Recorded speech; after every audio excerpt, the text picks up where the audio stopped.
Samuel is the last of the seers. Now, a seer was one that was able to see things. He was a beholder, the Hebrew kozi, a beholder in vision. He was able to see things. I would to God that we had people today that were able to see things. Amen. I said, I would to God that we had leaders in the world today that were able to see things. I'm not talking about all this nonsense. Ooh, God showed me this, that. That's not what I'm saying. But had the ability to understand what history has been and what the Bible said that we will become. There's an old saying, a very wise man that said, if you forget history, you're going to repeat it. Oh, no, wait a minute, those things can never happen to America. What do you mean they can't happen to America? They're happening to America today. Freedom of speech. Better be careful what you say. You know, you can be arrested for using certain terms now. I always kind of felt like that I was man enough to say whatever I wanted to say as long as I was willing to spit blood and teeth up. That was what freedom was when I was a kid growing up. You didn't like anybody call them anything you wanted to. They wasn't going to come in and arrest you and take. Well, I've been hit in the mouth more than once. That's freedom of speech. But now we got it to where the government says what you can say and what you can't say. The government tells me how much money I'm going to be able to keep in my own pocket. Amen. Now listen to what Samuel, his sons, they come unto him and said, now look, well, we're tired of you being a seer. And after that, they no longer were called a seer, they were called a prophet. 9:15.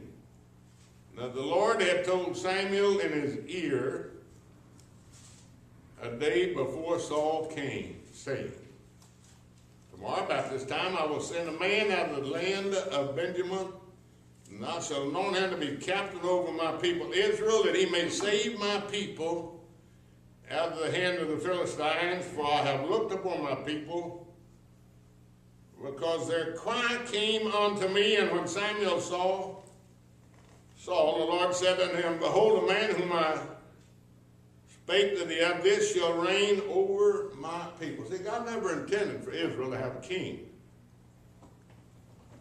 And that was God's intention for Israel to be ruled king. God wanted them to have more than that. He wanted them to be free people.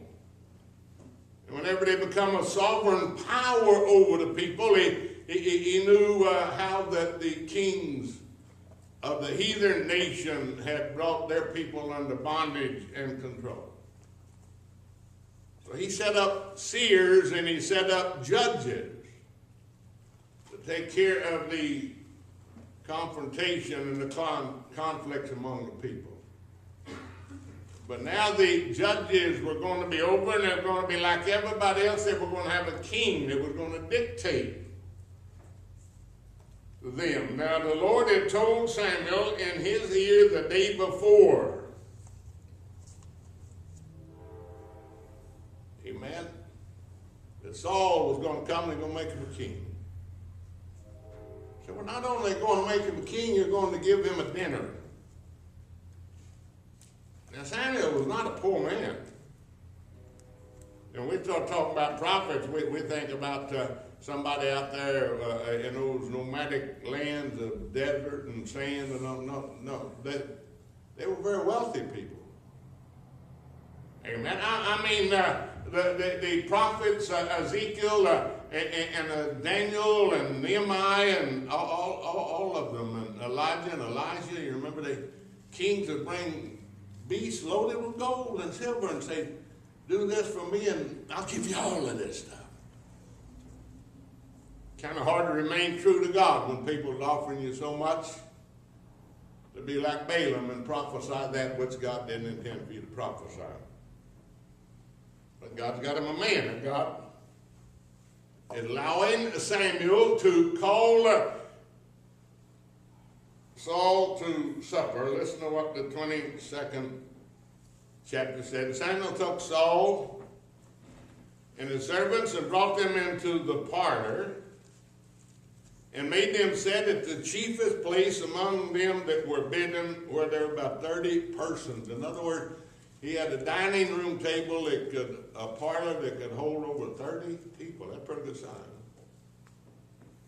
And Samuel said unto the cook, bring the portion which I give thee, for which I said unto thee, set it by thee. And the cook took up the shoulder that which was upon it and set it before Saul. And Samuel said, behold, that which is left. Lord, it's going to be more than you're going to be able to consume. There's going to be something left.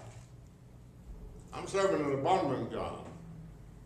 He said, whenever you start to observe Passover, he said, you pick out the lamb, and if the lamb is too big for the house, he didn't say it's going to be too small, if it's too big for the house. We need to understand that whatever our need is, whatever we're confronted with, that God is bigger than our problems. God is bigger than our needs.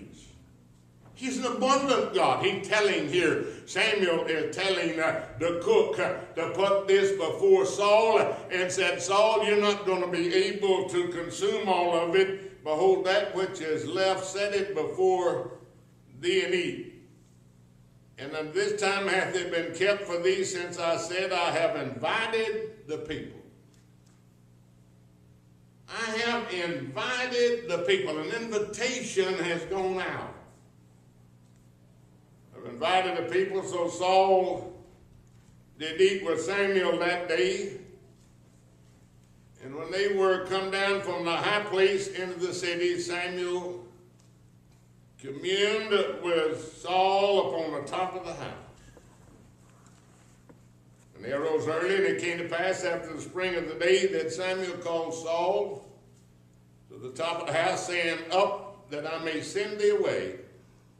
And Saul arose, and they went out both of them, and Samuel abroad. Now they were people that were invited and people that were bidden. I have invited the people. Hebrew is kara. K-W-R-A-W, you're not going to remember that. Means to call out, to address by name, pronounce, publish, read aloud. Samuel the prophet has called a future king to the supper. He said that they have been bidden, Kaleo, K-A-L-E-H-O, to call aloud, to call forth by name. I have invited the people, I have bidden the people to come, I have prepared a supper. There's nothing worse than an ingrate. An ingrate is someone that is not grateful, doesn't understand how well off they are, doesn't understand how blessed that they have been. And America is about the most ingrate nation on the face of the earth. Amen. They talk about how that we have consumed 50% of the world's product and being less than 5% of the world's people. You know what I tell them? That's because God spoke to my great granddaddy back to Abraham. Well, you're not a Hebrew. Wait till we find out what we're to bring to the supper. Amen. Wait till we begin to investigate and find out that bidden and an invitation